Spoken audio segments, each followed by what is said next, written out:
Life में सबसे pleasing चीज होती है ताजमहल को इस गोल्डन लाइट के साथ देखना। जरा आप ये नजारा देखिए। जय हिंद दोस्तों, कैसे हैं आप सब। स्वागत है आप सभी का हमारे इस YouTube channel travel wisdom of Tejas में, जिसमें आपको tourism and travel related informative videos मिलती रहती हैं। स्वागत है आप सभी का खूबसूरत ताजमहल की यात्रा में, जो कि आगरा में स्थित विश्व की एकमात्र यूनेस्को वर्ल्ड हेरिटेज साइट है, जो कि 7 वंडर्स ऑफ द वर्ल्ड में आती है। दुनिया की one of the most visited buildings, India की सबसे ज़्यादा विजिट किए जाने वाली मॉन्यूमेंट्स में से एक ताजमहल की पूरी इन्फॉर्मेशन आपको इस वीडियो में मिलेगी। एंड तक बने रहिए इस वीडियो में, ताकि ताजमहल आने में आपको कोई भी परेशानी ना हो और किसी की भी सहायता के बिना आप पूरा ताजमहल एक्सप्लोर कर पाएंगे। इस वीडियो में मैंने आपको गाइडेड टूर दिया है ताजमहल का, मेरे और गाइड साहब के आवाज़ में। एंजॉय कीजिए इस खूबसूरत वीडियो को। तो दोस्तों, ताजमहल अगर आप देखने आना चाह रहे हैं तो कुछ बातें आपको जानना ज़रूरी है। सबसे पहली है यहाँ की एंट्री फीस 50 रुपये। अगर आप देते हैं तो आप ये गार्डन है पूरा, यहाँ से सारे एरियाज़ में जाके फ़ोटोग्राफी कर सकते हैं और देख सकते हैं। 200 रुपये का एक अलग टिकट आपको लेना पड़ता है अगर आपको ऊपर मकबरे के अंदर जाना है, तो जहाँ पे शाहजहां और मुमताज़ की कब्र बनी हुई है। मॉर्निंग में मैंने आपको वो सारा एरिया भी दिखाया हुआ है। अब दूसरी बात, अगर आप ताजमहल आते हैं, गाइडेड टूर करना चाहते हैं तो ज़रूर कीजिए, लेकिन गाइड के चार्जेस को वेरीफाई कीजिए। यहाँ पे चार्जेस अगर बदलते हैं या कोई आपको फंसा रहा है तो ये आप ध्यान रखिए और थोड़ा सा अपनी विवेक बुद्धि का यूज़ करके ही गाइड लीजिए। अगर आपने पहले गाइडेड टूर लिया हुआ है या यूट्यूब पे कोई वीडियो देखा है, हिस्ट्री आपको अच्छे से पता है, तो आपको गाइडेड टूर की ज़रूरत नहीं है, क्योंकि गाइड भी आपको वही चीज़ें बताता है जो ताजमहल कैसे बना और क्या। तो एक बार गाइडेड टूर करने के बाद दूसरी बार आपको गाइडेड टूर की ज़रूरत बिल्कुल भी नहीं है। अब तीसरी बात, अगर आपका होटल बहुत ही नज़दीक है ताजमहल से, तो आप मॉर्निंग का व्यू एंड इवनिंग का व्यू भी आप एंजॉय कर सकते हैं। इसलिए होटल की प्रॉक्सिमिटी आपको यहाँ आने के लिए मोटिवेट करेगी। अगर आपको 2-3 किलोमीटर ट्रैवल करके आप आ रहे हैं तो शायद आपको मोटिवेटेड फील ना हो ताजमहल आने के लिए। जिस तरीके से मैं मॉर्निंग में भी आया, अब इवनिंग में भी आ रहा हूँ, तो मैं 2 टाइम ताजमहल देख रहा हूँ सिंगल डे में। चौथी सबसे इम्पॉर्टेंट बात, ताजमहल को देखने के लिए आप मूनलाइट में भी आ सकते हैं। महीने में 4 बार पूर्णिमा के टाइम ये खुला रहता है, जैसा कि मैंने आपको पहले ही बता रखा है।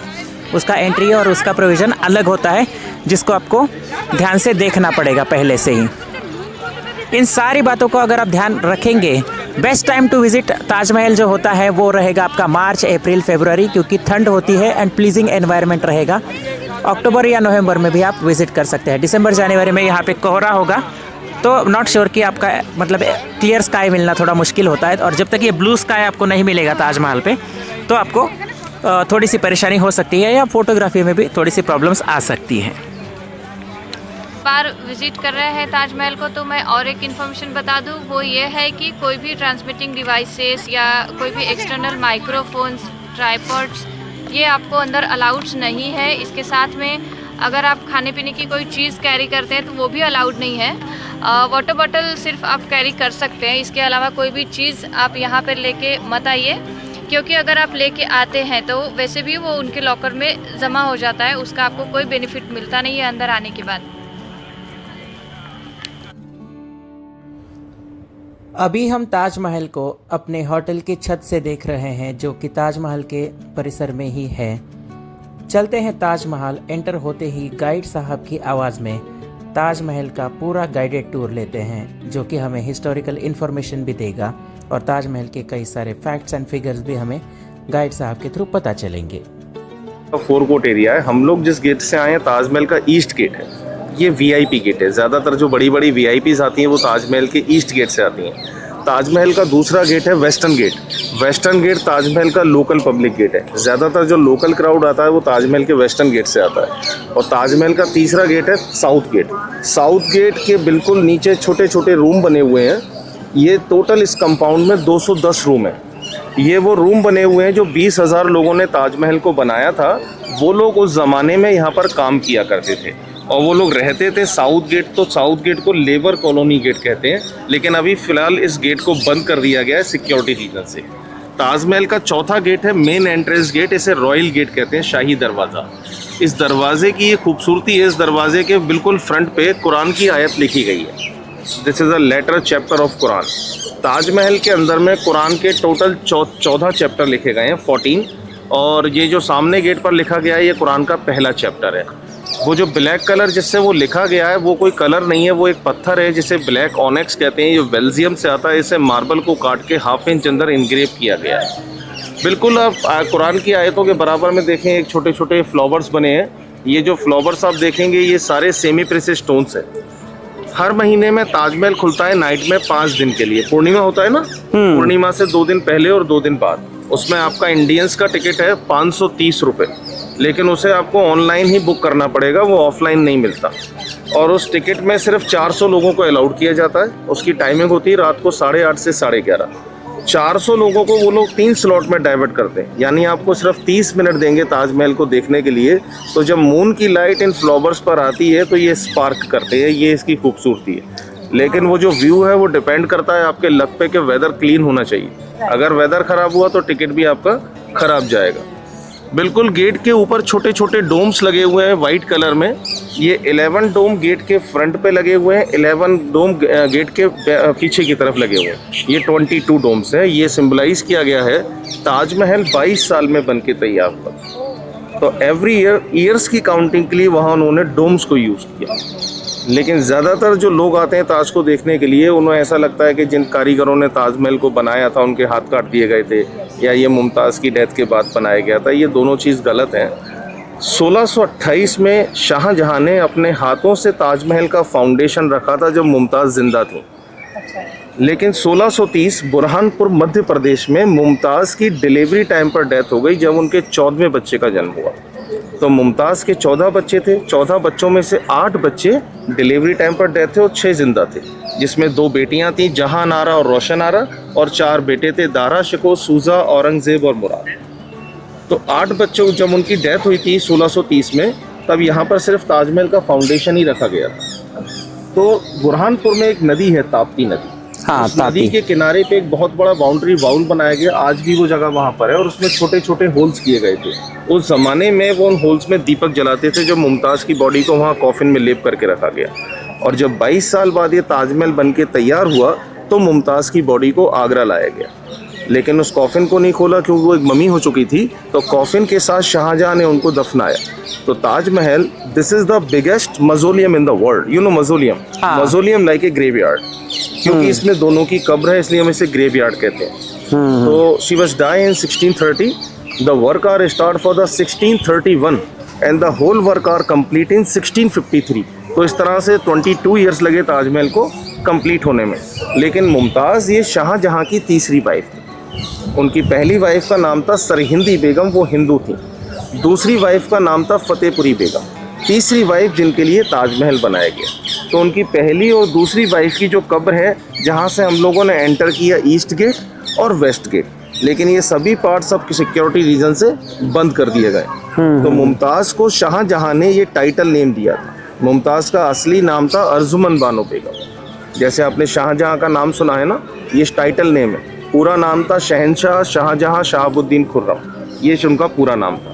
तो अभी फ़िलहाल आप पहली बार आए हैं तो आप जो ताजमहल में कब्र देखेंगे वो असली कब्र नहीं है, वो रेप्लिकास है। असली कब्र उसके नीचे है। असली कब्र खुलती है साल में 3 दिन के लिए। यहाँ पर एक फेस्टिवल होता है, इसे शाहजहां की डेथ एनिवर्सरी कहते हैं। तो ये मुस्लिम फेस्टिवल है, इसे उर्स कहते हैं। तो ये जो उर्स है ये मुस्लिम कैलेंडर यानी चांद की तारीख से आता है। तो हर साल इसमें डेट और मंथ दोनों बदल जाते हैं। तो इस बार ये जनवरी के लास्ट में था, अगले साल ये जनवरी के शुरू में आएगा। तो यहाँ पर जो मुस्लिम कम्युनिटी है वो लोग उस पर चादर चढ़ाते हैं, उसके बाद उसको वापस बंद कर दिया जाता है। तो कुरान का जो चैप्टर जिसके बारे में मैंने आपको बताया, वो उसकी एक खूबसूरती है, वो अरेबिक लैंग्वेज में है। जैसे हम लोग लेफ़्ट से राइट लिखते हैं, ये लोग राइट से लेफ़्ट की तरफ लिखते हैं। और इस राइटिंग को आप नीचे से लेके ऊपर तक देखेंगे तो उस राइटिंग का जो लेटर्स का साइज़ है वो आपको बिल्कुल इक्वल दिखेगा, लेकिन ये साइज़ इक्वल नहीं है। This is the beautiful calligraphy, the bottom size is smaller and the topper size is bigger. यानी नीचे से लेके ऊपर तक उस लेटर्स को धीरे धीरे धीरे बढ़ाया गया है ताकि दूर से देखने पे उसका साइज हमें बराबर दिखे। तो कैलीग्राफी आज ये बच्चों के लिए सब्जेक्ट होता है। 400 साल पहले उन्होंने इसे पत्थर के अंदर में किया, ये इसकी खूबसूरती। आइए आपके कैमरे से एक फ़ोटो ले लेते हैं। लाइफ में सबसे प्लीजिंग चीज़ होती है ताजमहल को इस गोल्डन लाइट के साथ देखना। ज़रा आप ये नज़ारा देखिए। मुझे पता है मुझे सुनने में आप बिल्कुल भी इंटरेस्टेड नहीं रहेंगे, लेकिन ये नज़ारा देखिए। ये अभी सनराइज़ हो चुका है, सूरज की पहली किरणें ताजमहल के ऊपर पड़ रही है। और जूम करके अगर मैं आपको दिखाऊं, ये देखिए ये गोल्डन इफेक्ट जो पड़ रहा है, ये सबसे प्लीजिंग चीज़ होती है। यही देखने के लिए इतनी सुबह उठ के हम लोग आ चुके हैं। This is day 2 from Agra tour और आप आज देख रहे हैं ताजमहल। रेडी। तो जैसे मैंने आपको ताजमहल के मेन गेट पर 22 डोम्स के बारे में बताया, बिकॉज ताजमहल 22 ईयर्स में कंप्लीट हुआ और ताजमहल के मेन गेट के अंदर और बाहर 2 कुरान के चैप्टर्स दिए गए हैं। ऐसे ही कुरान का तीसरा चैप्टर बिल्कुल ताजमहल के फ्रंट पर दिया गया है। तो जैसे ताजमहल का फ्रंट आप देखेंगे, ताजमहल के फ्रंट से लेके चारों तरफ ऐसे 4 गेट बने हुए और चारों पर 4 चैप्टर्स दिए गए हैं। Because Taj Mahal this is the perfect symmetrical building in the world. आप इसे कहीं से भी देखेंगे ये बिल्कुल सेम है। But Taj Mahal this is not a complete name. The complete name is Mumtaz Mahal. Mum means beauty, Taj means crown and Mahal means palace, beautiful crown palace। तो आज से 400 ईयर्स पहले मुमताज जो क्राउन पहनती थी गोल्ड का, इस बिल्डिंग को एक क्राउन का शेप दिया गया, इसलिए हम इसे ताजमहल कहते हैं। और यहाँ जो मार्बल लगाया गया है ये राजस्थान का मकराना मार्बल है। यहाँ पर जो मार्बल लगाया गया है वो छोटे छोटे पीसेस बनी बहुत बड़े बड़े पत्थरों में है। तो जैसे मेन गेट पर 22 डोम्स थे, ऐसे ही हम लोग ताजमहल के ऊपर जाएंगे तो वहाँ ऊपर जाने के लिए भी 22 स्टेप्स दिए गए हैं without any joint single piece of marble. लेकिन अब उन स्टेप्स को वुड से कवर्ड कर दिया गया है क्योंकि मार्बल काफ़ी स्लिप हो चुका है।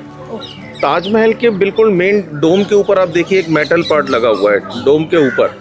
ये मेटल पार्ट उस समय गोल्ड में था और उसका वेट था 446 किलोग्राम। वो जो मेटल पार्ट ऊपर आप देख रहे हैं उसकी हाइट है 10.6 मीटर, यानी वो 3 फ्लोर के बराबर है। और उस मेटल पार्ट का जब निकाला था तब उसका वेट था 446 किलोग्राम, जब गोल्ड का रेट होता था 16 रुपीज़ को 11.66 ग्राम। ताजमहल के चारों कॉर्नर पर 4 पिलर्स लगे हुए हैं, 4 मीनारें। ये चारों जो मीनारें हैं ये स्ट्रेट नहीं है, इनको 2.5 डिग्री हल्का सा टिल्ट किया हुआ है। अगर कभी भी अर्थक्वेक आता है तो ये चारों ही पिलर्स बिल्डिंग को डैमेज नहीं करेंगे, ये बाहर की तरफ करेंगे। क्योंकि ताजमहल ये जो पूरा बिल्डिंग है ये सॉलिड नहीं है, ये होलो है। आप जो ऊपर का डोम देख रहे हैं ताजमहल का, ये ऊपर का जो डोम है ये आउटर डोम है। इसके अंदर एक इनर डोम है, यानी ये डबल डोम है। और जो मीनारें बनी हुई हैं, इन मीनारों ये मीनारें भी होलो हैं। इनके अंदर में राउंड में स्टेप्स है ऊपर जाने के लिए। ये मीनारें उस समय में यूज़ आती थी लाइक ए वॉच टावर। तो ताजमहल को जिसने बनाया था उसका नाम था मोहम्मद उस्ताद ईसा अफादी, जो उज़्बेकिस्तान से आए थे, जिन्होंने इसे ड्रॉ किया और बनाने स्टार्ट किया। तो उन्होंने जो इसका फाउंडेशन दिया हुआ है ताजमहल का, वो वुड का फाउंडेशन है। यानी ताजमहल को बनाने से पहले इसके बेस में वाटर वेल्स बनाए गए हैं और उन वेल्स के ऊपर में उन्होंने वुड को यूज़ किया है, शालवुड। शालवुड आती है जम्मू और कश्मीर से। उस वुड की स्पेशलिटी है, उस वुड को जितना पानी मिलता है वो उतनी स्ट्रॉन्ग होती है। आपने देखा होगा जम्मू कश्मीर में हाउस बोट होते हैं, जैसे हम शिकारा कहते हैं, वो पानी के अंदर होते हैं। तो पहले नीचे वाटर वेल्स बनाए गए हैं, उसके ऊपर में 3 फ्लोर तक वुड बिछाया गया है और वुड के ऊपर पूरा ताजमहल है। तो जिन्होंने ताज को बनाया था उन्होंने वेल्स और वुड का फाउंडेशन इसलिए दिया है, अगर कभी भी अर्थक्वेक आता है तो ये जो वाइट बिल्डिंग है ये वुड के ऊपर फ्लोट कर जाएगी। यानी ताजमहल के जो चारों पिलर हैं ये पिलर बाहर की तरफ गिरेंगे, क्योंकि ये चारों पिलर जो लगे हुए हैं ये इस बिल्डिंग को चारों तरफ से बैलेंस किए हुए हैं। ताजमहल के राइट साइड में एक बिल्डिंग है, वो गेस्ट हाउस है, और ताजमहल के लेफ्ट में एक बिल्डिंग है, वो मॉस्क है। वो गेस्ट हाउस और बिल्डिंग या this is like a symmetrical balance of Taj Mahal. वहाँ राइट में जो गेस्ट हाउस है यूज़ आता था उस समय में, शाहजहाँ के जो गेस्ट आते थे वो लोग वहाँ पर रुकते थे, क्योंकि ये एक मकबरा है तो यहाँ कोई रहता नहीं था, वो लोग रहते थे आगरा फोर्ट में।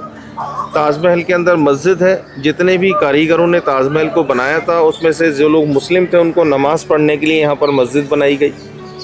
जितनी भी पार्ट में ये ताजमहल बना हुआ है, ये जो पूरा लैंड है ये 60 एकड़ है, और ये पूरा ही लैंड राजा जय सिंह, जयपुर के राजा जय सिंह ने शाहजहाँ को गिफ्ट किया था। तो जब शाहजहाँ ने ये वाइट ताजमहल को बनाया था तो ये मुमताज़ के लिए।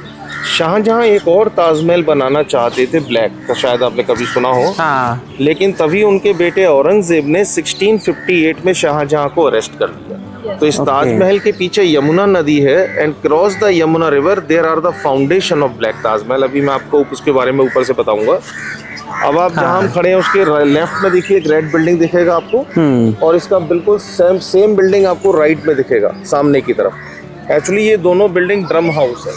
ड्रम हाउस मतलब जैसे उस समय में वो लोग कोई अनाउंसमेंट करते थे तो वो नगाड़े बजाते। तो ऊपर जो डोम देख रहे हैं वो ड्रम हाउस है, इसके नीचे जो प्लेटफॉर्म बना हुआ है वो जल महल है, वाटर पैलेस। यानी इन दोनों बिल्डिंगों के नीचे बहुत बड़े पानी के वाटर टैंक बने हुए हैं, जो जिसे हम पानी की बावड़ी कहते हैं। 400 साल पहले ये पानी के वाटर टैंक यमुना से कनेक्ट होते थे, क्योंकि उस समय यमुना का फ्लो बहुत अच्छा होता था। तो ऑटोमेटिकली इन दोनों बिल्डिंगों में से पानी बाहर निकलता था, और जितने भी ये नीचे पानी के वाटर चैनल है हमेशा पानी से भरे रहते थे। लेकिन समय के हिसाब से वो ड्राई हो गया तो पानी आना बंद हो गया। तो अभी ताजमहल के ये सभी पार्ट्स पब्लिक के लिए बंद कर दिए गए हैं, क्योंकि हमारी पब्लिक ने दीवारों पे नाम लिखना, मार्बल को स्क्रैच करना, इसलिए काफ़ी पार्ट्स को क्लोज किया गया। अब हम वाइट बिल्डिंग के ऊपर जाते हैं। उसमें पहले आप शाहजहाँ मुमताज़ का कब्र देखिएगा। उसके पीछे जब हम एग्जिट करेंगे तो वहाँ पे आपको फाउंडेशन दिखेगा ब्लैक ताजमहल का, और आपको आगरा फोर्ट दोनों दिखेंगे, जहाँ शाहजहाँ ने अपने फादर को, शाहजहाँ को औरंगजेब यानी उसके बेटे ने हाउस अरेस्ट किया था। ये मैं आपको दिखाता हूँ। सर आपने शू कवर लिए हुए हम लोगों ने? 20,000 22 साल, 1631 to 1653। ओके, 1631 को कंस्ट्रक्शन स्टार्ट हुई इसकी, हुआ था, और 1653 को कंस्ट्रक्शन इसका कंप्लीट हुआ। तो मतलब अभी ये जो फाउंटेन्स है या ये वाटर बॉडीज है, ये अब सारा इलेक्ट्रॉनिक है। अच्छा, अब ये इलेक्ट्रॉनिक है। अब ये इलेक्ट्रॉनिक है। तो इसका मतलब ये पहले जो लॉजिक था इसका, मतलब पहले जो ये जो वाटर टैंक ये बना हुआ ना, जल महल बना है, हाँ, उसी में से पानी आता था। अच्छा, उसी में से पानी आता था, और वो फाउंटेन से ऑटोमेटिकली। फाउंटेन्स तो बहुत कम चलते थे। हाँ। एक मैनुअल टेक्निक थी ना ये। हाँ, राइट। उन्होंने वाटर टैंक बनाया हुआ था, बहुत बड़ा वाटर टैंक था, तो वो लोग पानी को लोड करके रखते थे। ओके। लेकिन उसको चलाते जब शाहजहाँ अपने गेस्ट के साथ आते थे, हाँ। गेस्ट का वेलकम करने के लिए पानी को प्रेशर से छोड़ा जाता था, और 1-2 मिनट के लिए फाउंटेन्स चलते थे, क्योंकि सबसे बड़ी प्रॉब्लम थी उसमें पानी को लोड करना। हाँ, लोड करना। राइट। अब तो मतलब मोटर वगैरह है, तो वो फाउंटेन्स, मोटर है, इलेक्ट्रॉनिक कर दिया। हाँ। लेकिन टाइमिंग फिक्स नहीं, कभी भी चला देते हैं, कभी भी इसको बंद कर। हाँ, क्योंकि कभी कभी मैंने देखा है वो ऑन रहते हैं, कभी कभी बंद रहते हैं। तो मतलब कि 20,000 लोगों ने मिलके ये बनाया था 22 साल में। 22 साल। अच्छा, इतने लोग लगे? इतना बड़ा बिल्डिंग, दुनिया का सबसे बड़ा। अभी इसकी आप हाइट वगैरह बताएंगे, मतलब कितना हाइट है? 80 मीटर। 80 metre, 27 floor. हाँ, 80 मीटर। लेकिन उसमें जो मेटल पार्ट जो मैंने आपको बताया था जो डोम के ऊपर है, उसकी हाइट अलग है, 10.6 मीटर, यानी वो 3 फ्लोर के बराबर लगा हुआ है। अच्छा। But the quality of this building, this is the perfect symmetrical building in the world. आप इसे अंदर से बाहर से कहीं से भी देखेंगे, ये बिल्कुल सेम है। और इसकी मतलब किया गया है कार्विंग का, वो हमारे राजस्थान का वर्क है, और जो इनग्रेविंग, जो स्टोन्स को, मार्बल को काट के इनग्रेव किया हुआ है, उसके वर्कर्स अलग अलग कंट्रीज से आए थे। उसे इनले वर्क कहते हैं। इनले वर्क ये हमारे आगरा का बहुत फेमस है। इस वर्क को भी आज वही लोग करते हैं जिन्होंने ताजमहल को बनाया था। उन्हीं लोगों की 17 जनरेशन हमारे आगरा में काम करती है, फादर टू सन। तो ये शाहजहाँ के समय का एक एग्रीमेंट था कि अब आप बिल्डिंग को वर्ल्ड में दोबारा ना बनाएं, लेकिन आप इंडिया से बाहर नहीं जाएंगे। तो ये उनके हाथ नहीं काटे गए थे, इसीलिए आज भी वही लोग इस काम को करते हैं, उन्हीं लोगों की। अच्छा, मतलब ये मस्जिद का एरिया है, ये साइड का, और वो साइड जो है वो गेस्ट हाउस है। अगर आपके पास ऊपर जाने का टिकट है ताजमहल के, तो लेफ्ट साइड से आपको ऐसे अंदर आना है, और इसी तरीके से आपको ऊपर जाना है, यही से। लेकिन आपको शू कवर होता है, तो शू कवर लेना पड़ेगा। कुछ ऐसा दिख रहा है अभी ये ताजमहल का पूरा वातावरण। अभी हम एंट्री कर रहे हैं ऊपर मार्बल वाले पार्ट पे, इसलिए शू कवर लगाना पड़ता है ताकि मार्बल पे कोई उसका डेंट या कोई दाग ना पड़े।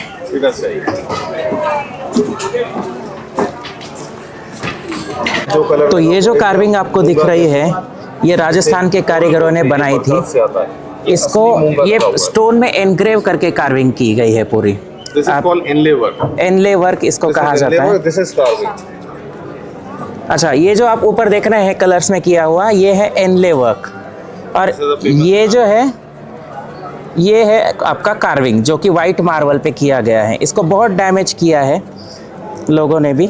तो ऐसे किसी भी प्लेस पे जब भी आप आते हैं मेक श्योर कि you are not damaging and you are protecting its beauty, ताकि हमारी दूसरी जनरेशंस भी उसको देख सके।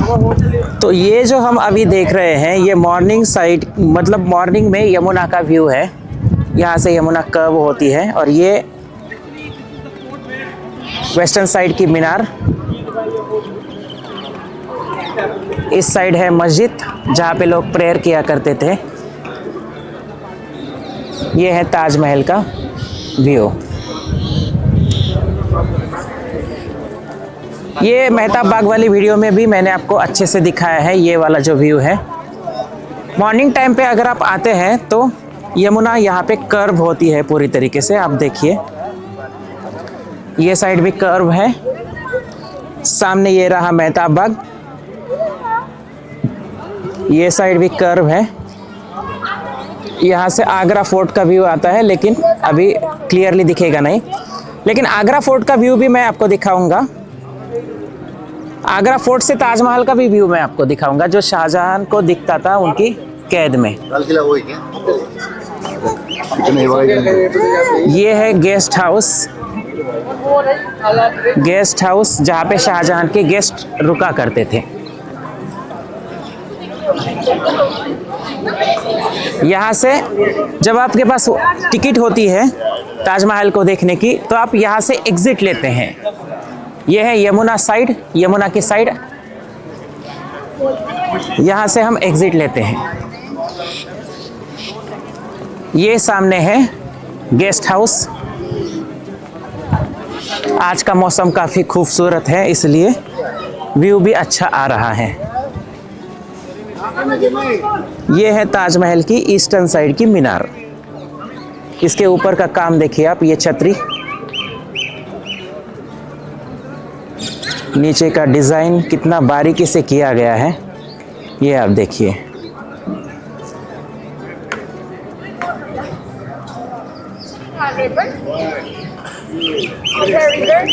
ये है यमुना साइड की मीनार ताजमहल की।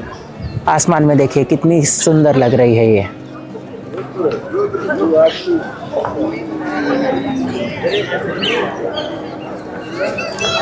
तो ये एक सिमेट्रिकली परफेक्ट बिल्डिंग है, इसलिए सारे जगहों से आपको ये सेम ही दिखेगी।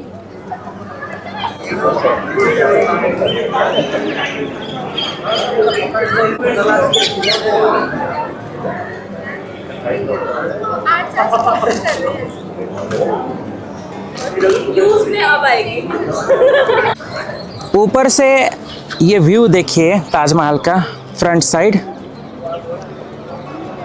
यही है मुगल गार्डन है इसके आगे, मतलब पूरा जो चार बाग टाइप गार्डन होता है। ये बीच का आपको वॉकवे दिख रहा है जहाँ पे ये सारे पेड़ वगैरह हैं, और ये सेंट्रल पॉइंट है जहाँ पे आप फ़ोटो निकालते हैं। ताजमहल का रिफ्लेक्शन यहाँ पे पानी में आता है। जो मैंने आपको गाइडेड टूर में जो बताया कि यहाँ पे लेफ़्ट साइड में जो बिल्डिंग है उसके ऊपर, और राइट साइड में एक और बिल्डिंग है उसके ऊपर, ये दो वाटर टैंक्स है, उनके थ्रू इन फाउंटेन्स पे पानी आता था। अभी तो ये फाउंटेन्स इलेक्ट्रॉनिक हो चुके हैं। ये एंट्री गेट है ताजमहल का जहाँ से हमने एंटर किया था। सामने से आपको पूरा ये मस्जिद का व्यू दिख रहा होगा। ये वेस्टर्न साइड की मीनार, यहीं से हम मुमताज़ और शाहजहां की कब्र देखने के लिए अंदर जाते हैं। ये कुछ ऐसा है फ्रंट साइड व्यू। और गोल्डन लाइट की वजह से ये मार्बल पे आपको ये इफ़ेक्ट दिख रहा है अभी का। पीछे blue sky and golden light, perfect combination होता है ये, best of the best Taj Mahal को देखने के लिए। ताजमहल के ये सारे नज़ारे आपको कैसे लग रहे हैं कमेंट सेक्शन में ज़रूर लिखिए। वीडियो को लाइक शेयर, चैनल को सब्सक्राइब ज़रूर कीजिए, क्योंकि इतनी ज़बरदस्त इन्फॉर्मेशन आपको इसी चैनल पे मिलेगी।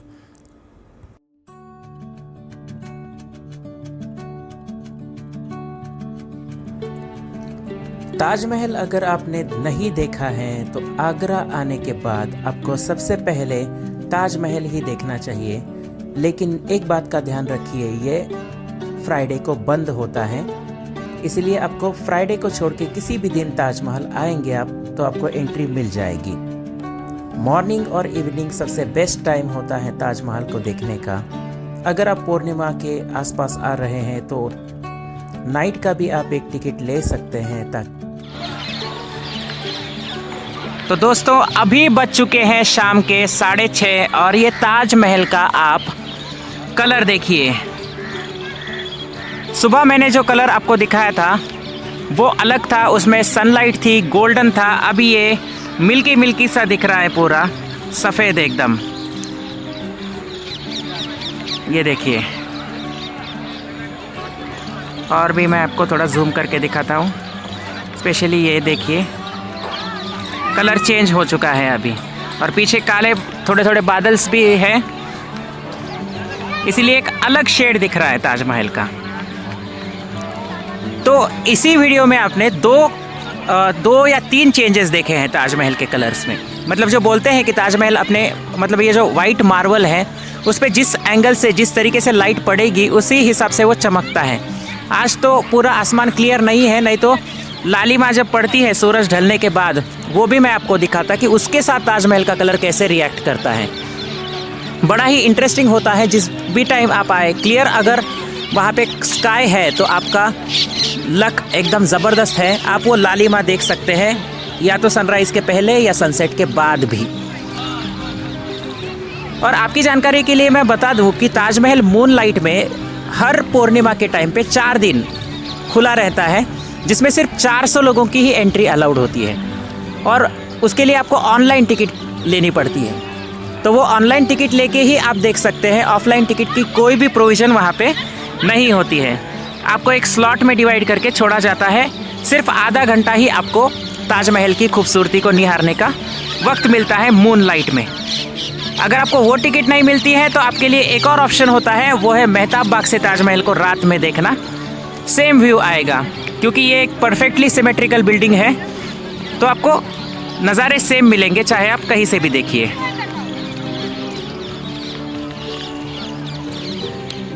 तो दोस्तों इस आगरा के टूर में मेरे साथ मेरी वाइफ वर्षा भी है, और उनके थ्रू हम सुनेंगे कि उनका एक्सपीरियंस क्या है, और वो भी आपको इस चैनल पे आगे दिखती रहेगी। क्योंकि कभी कभी हम सोलो ट्रैवल कर लेते हैं और कभी कभी कपल में भी हम अभी यहाँ से आगे ट्रैवल करते हुए आपको दिखेंगे, तो उनकी भी ज़ुबानी आपको इस चैनल पे सुनने को मिलेगी।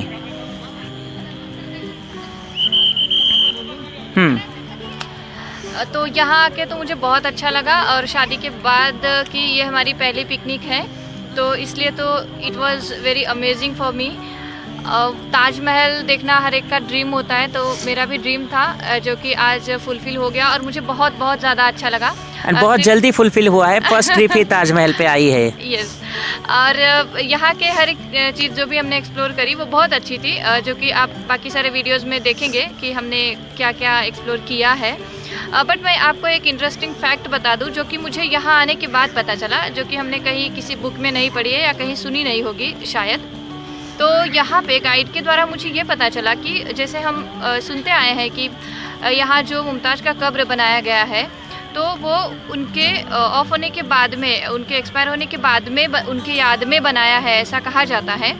बट यहाँ हमें टूर गाइड ने ये बताया कि दरअसल इसका जो कंस्ट्रक्शन था ये ताजमहल का, ये जब मुमताज़ ज़िंदा थी उस वक्त ही किया गया था। शुरुआत हो चुकी थी और टोटल 22 साल लगे इस इमारत को या फिर इस कंस्ट्रक्शन को फुलफ़िल करने के लिए।